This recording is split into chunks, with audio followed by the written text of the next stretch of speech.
মইনা আঁচনি তাকো সমালোচনা কৰা হৈছে যে চৰকাৰে টকা বিলাইছে এইবাৰ আপোনালোকে প্ৰথমবাৰৰ ষ্টেটিষ্টিক্স পাব যে ফাৰ্ষ্ট ইয়াৰত পঢ়া এজনী ছোৱালীও কলেজৰ পৰা ড্ৰপ আউট কৰে সেকেন্ড ইয়াৰত যেতিয়া আমি নাম ভৰ্তি কৰিম প্ৰথমবাৰ অসমত এনেকুৱা হৈছে যে প্ৰথম বছৰ কলেজত নাম লগোৱাৰ পিছত এই যে ২,৫০০ ১,২৫০ টকাটো পাই আছে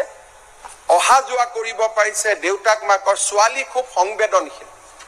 অলপো যদি দেউতাকে কষ্ট পোৱা বুলি গম পায় ছোৱালীজনীয়ে সমগ্ৰ নিজে স্যাক্ৰিফাইস কৰি দিয়ে দেউতাকক একো নকৰে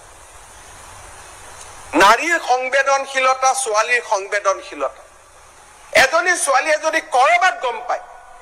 যে মুখ পঢ়াবৰ কাৰণে দেউতাই কষ্ট পাইছে লাহে লাহে ছোৱালীজনীয়ে নিজে বহুতটা কিবা কিবি কথা উলিয়াই সাৰ বেয়া কলেজত ভাল নালাগে গৈ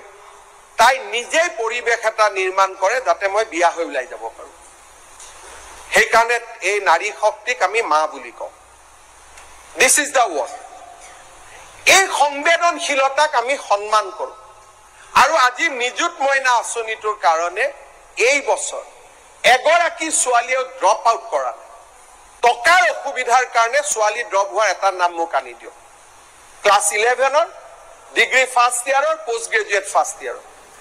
দ্বিতীয় বছৰলৈকে লৈ যোৱাৰ লগে লগে ডিব্ৰুগড় ইউনিভাৰ্চিটি গুৱাহাটী ইউনিভাৰ্চিটি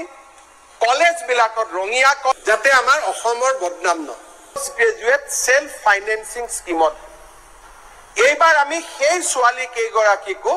আমি এই নিযুত মইনা আঁচনিত অন্তৰ্ভুক্ত কৰিম মুখ্যমন্ত্ৰী